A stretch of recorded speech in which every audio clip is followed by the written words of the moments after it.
back, you recall that in those 80s, almost every major company had a property division. Absolutely. Banks, insurance companies, oil companies, everybody had a property division. Absolutely. Okay? Which means they were getting proper advice. And we lost all that. But they don't have that division anymore. Okay. We lost so if you don't have that division, it means that somebody else has taken over your job. Yeah. Okay? It means somebody else has taken over your job. So somebody else, another profession is now advising. Exactly.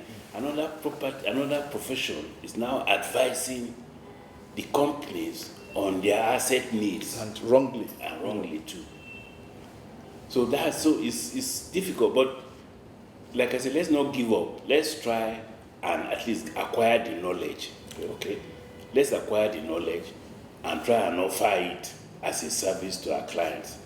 Okay? Because people still need to build assets. Yeah. All right? They still need to build assets. Develop exactly. Every day. So let's acquire the knowledge first and then try and acquiring the knowledge is not really that difficult, but I think the ideal way is to go for further training. Okay, further training. Yeah, but the institute is not offering proper training in plant and machine in property development at the moment. I think we have a division. We have what we now call professional groups in NIESB. Yes. And we have property development, Okay. we have to sort of specialization. So that means then we now have to strengthen that property development division and offer training to younger people so that they can extend training. Are you talking of academic or professional training now? First, we have to do professional. We have to do academic. So that was why I asked. Yeah. Do we need to go back to our curriculum and effect necessary changes there? See, the property development is not just. There are three key aspects to it. To property development. One, law, planning law. Yeah, which you already have. Which you already have. That needs to be strengthened. Two, construction management, which is more like quantity surveying and so on. So you have to learn the technicalities of construction and so on. Yeah. Third one is development valuation, which is financial. Yeah.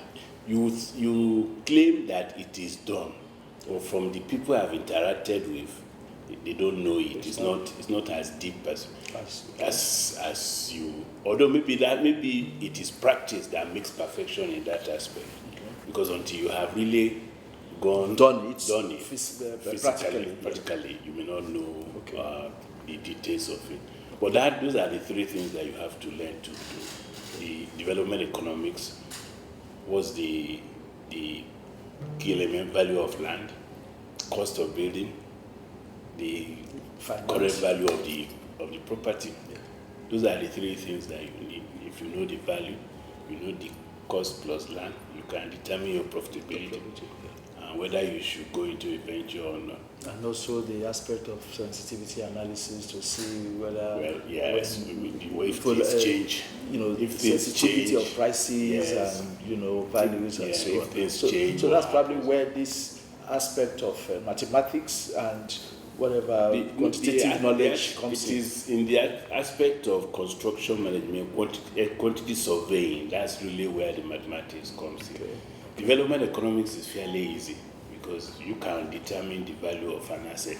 If I say I'm going to do a 12,000 office building in Central Business District of Abuja, you can easily use your valuation technique to determine what the value is. Yeah. But behind that, your profitability depends more on knowing further things like the cost of the land and the cost of construction. So, and if you don't have a proper knowledge of the cost of construction, you may not be able to.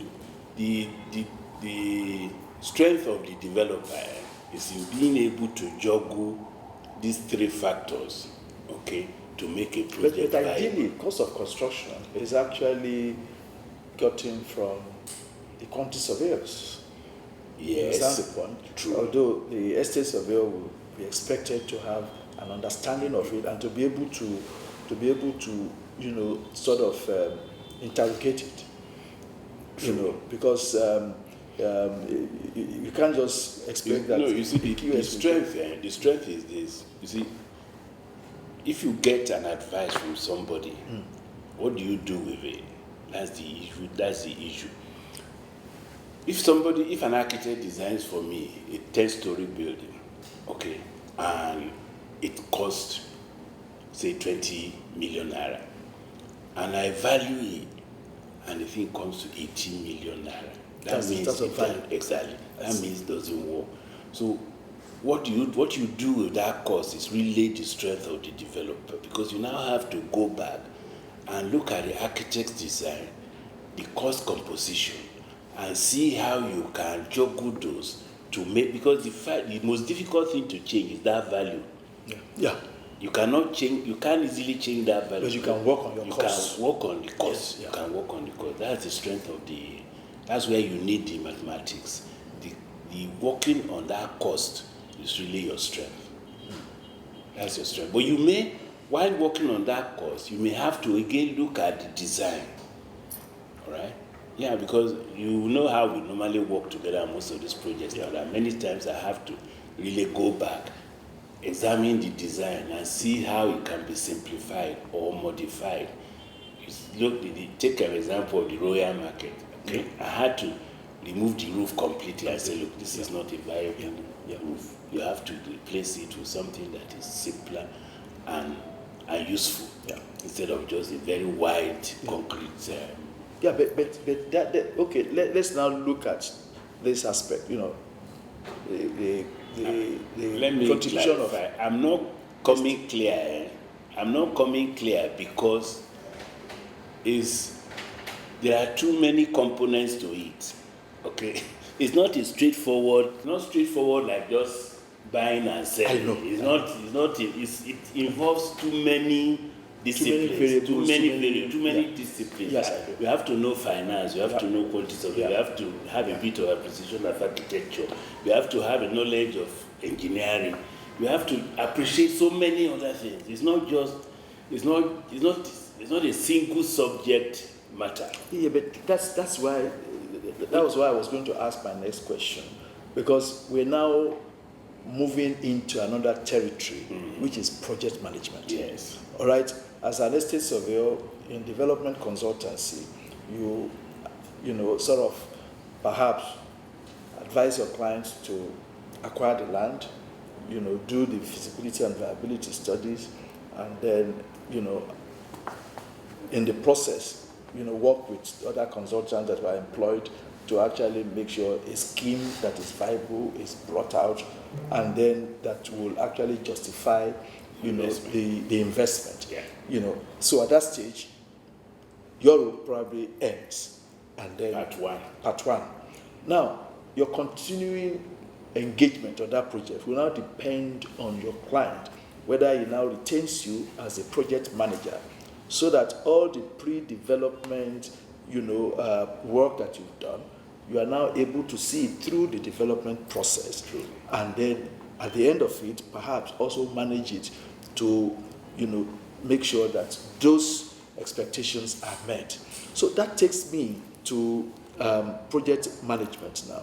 Now, in terms of project management, will you say that as an estate surveyor and valuer, I automatically have the skill and the expertise to be a project manager?